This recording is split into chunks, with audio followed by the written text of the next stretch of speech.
Welcome back. Thanks for staying with us. In a court filing today, the Justice Department agreed to not, emphasize not, reveal the names of FBI personnel who took part in January 6th investigations. This as anonymous FBI agents filed a lawsuit to keep their information private. I want to bring in our Justice Department correspondent, Scott MacFarlane. Scott, what happened today in court? This is a short-term victory of sorts for these 9 FBI agents who filed the first suit, these Jane and John Does who simply can't put their name on this lawsuit for fear of retaliation.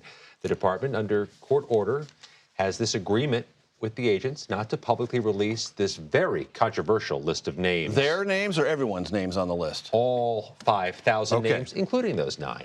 They've agreed not to release it, but that's only one component of the fear. Forever or for just for a while?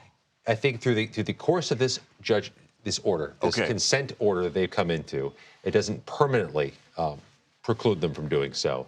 But I think that's secondary to the concern a lot of these agents have. They're worried about it leaking out. Yes. Not a formal release by the Department of Justice. They're worried about somebody snapping a photo with their phone and sending it out and then getting far and wide, and this would move quickly. That's not precluded by court order. So there's not a lot of comfort derived from this order, but I think it moves in the right direction for the attorneys who continue to battle over what the FBI plans to do with this list outside of release. What kind of investigation are you undertaking here? How meritorious is it to even have this list in the first place? And they have underlying safety fears, the agents. They have dual retaliation threats. The first one is safety. They're concerned about somebody who is sympathetic to the January 6th attackers or the January 6th attackers themselves coming for vengeance. They are specifically concerned with that. That's one. The second fear of retaliation is from their new bosses, that there's going to be some professional discipline simply for doing their jobs. And it's always worth underscoring this because it gets lost in the current week's political dialogue. 1,600 or so January 6 cases. Many of those defendants alleged the FBI overreached or did something wrong. Not one judge bought it. Not one judge saw there was sufficient evidence of misconduct by the FBI, and the juries, or lack of due process or anything. And the juries convicted 100% of the times, despite allegations the FBI overreached or didn't give due process. Nothing is held up in court showing misconduct that is behind the entire compilation of this list in the first place. And you spoke to a lawyer working on all this. Yeah, one of the lawyers representing some of the agents says there is a bigger concern here, that this could have a chilling effect on FBI agents moving forward. If there's going to be lists made now, there could be lists made in the future. It makes it real difficult to pick which cases you should be going after.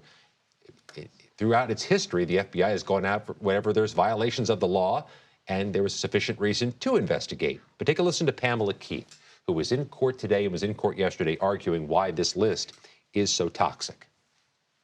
I think scared is an understatement, Scott. I think they are terrified, not just with respect to their employment or their future careers, but the real danger that they and their families could be in. This is going to be a kinetic battle by FBI employees because this list exists.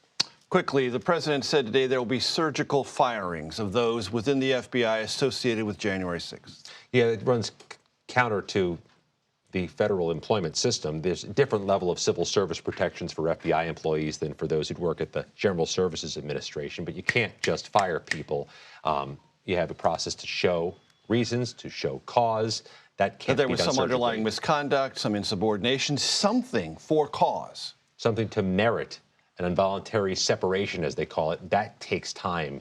Surgical may be a misstatement. Right, not just working on a case disfavored by the current president of the United States. Scott MacFarlane, as always, thank you, sir. Thanks, Major.